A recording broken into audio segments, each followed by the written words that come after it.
This second and final part of our series focusing on the rejuvenation of what we affectionately call the yoga studio, we'll showcase the rewiring process, the insulation and ceiling installation, painting, and finally, we'll reveal the final transformation.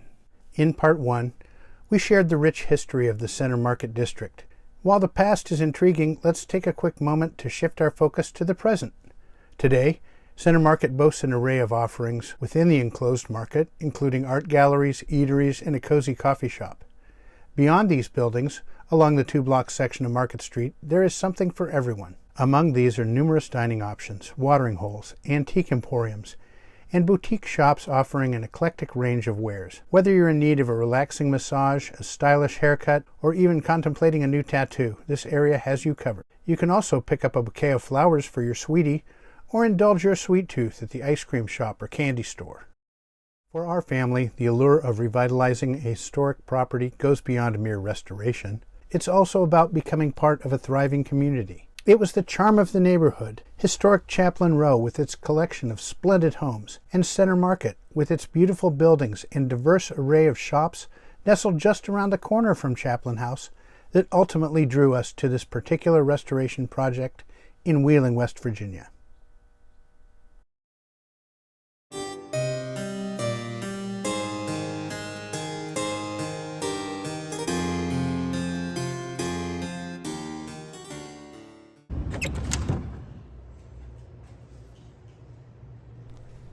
Well, since we already have the ceiling opened up, I thought it made sense to redo the wiring in the room. There were 3 outlets and 2 lights. One of the first things I did was go to the local permit office and get permits for the electrical work I was planning to do. Of course, as always when working with electricity, I always switch off the breakers to the affected circuits and make sure everything is safe. Now, please keep in mind I'm by no means an expert in this, and any electrical work undertaken should be done under the supervision of a qualified electrician. As part of the inspection process, they sent out an inspector to look at the electrical work I was proposing. Turns out getting permits and having inspectors come and look things over is a really useful resource. As for the tools that I keep in my little tool bag for electrical work, primarily I have 3 different tools. One tool is a circuit breaker finder kit, which allows you to plug the transmitter into an outlet or a light socket and then go back to the panel and find the breaker that controls that circuit. Of course, once the breaker is thrown and the power is assumed to be off at the outlet or the light fixture, it's important to test again and make sure that, in fact, the breaker was the correct one and there's no power coming to the circuit. I also find that a receptacle tester comes in handy to test that a receptacle has been properly wired before plugging something into it. I use a GFCI compatible tester that has a button you can press to test the ground fault operation of the outlet.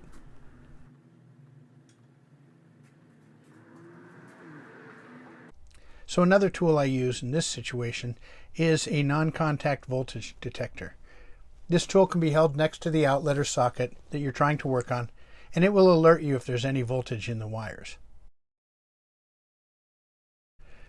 I will provide a link to the tools in the description of this video.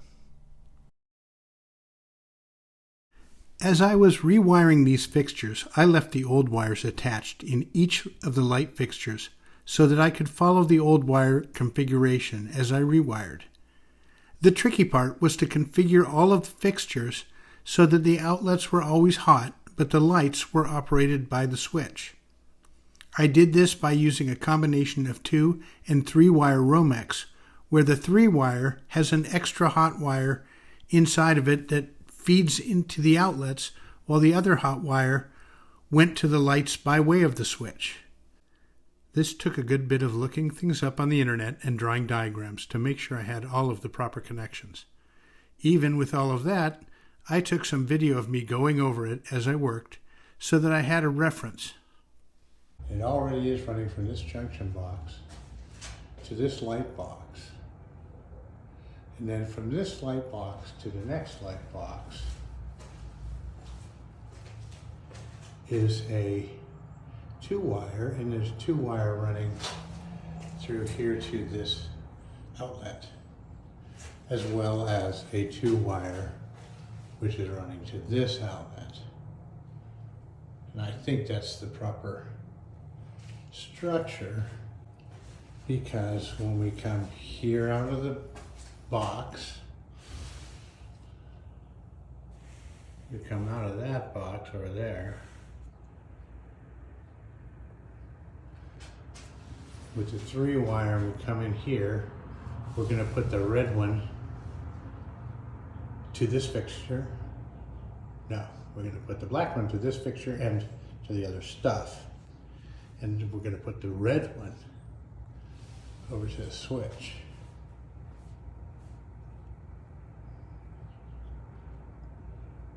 And that won't do anything. Or maybe it will. Have to figure that one out. So I'm assuming that this black cable is together, because this one is longer, so it went through the hole. This one coming out of the box goes over to the other fixture and that outlet. You may notice the orange lever connectors that I used to connect the wires. I used a variety of these lever nuts. We'll leave an affiliate link in the comments. So if you'd like to help out the channel and you're working on a DIY outlet or light fixture project, you can find them and order them through our affiliate link. If you have any comments about them, or if you think that we should use traditional wire nuts instead, please feel free to leave us a comment. We'd love to hear your feedback.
I don't even have my hairband on, and I wanted a hairband to Protect your hair. keep my hair out of my face. I meant to get that when I went to the bathroom. You know,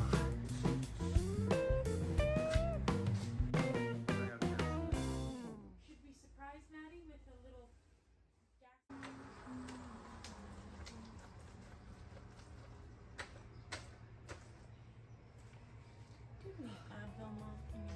I don't. I didn't bring any drugs because I need it at drugstores here. I do.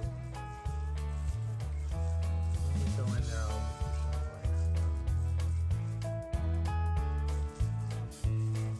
Still gonna have to brush and roll. Well, I think you can roll and roll and roll and then brush it.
Alexa, what do you have to say for yourself?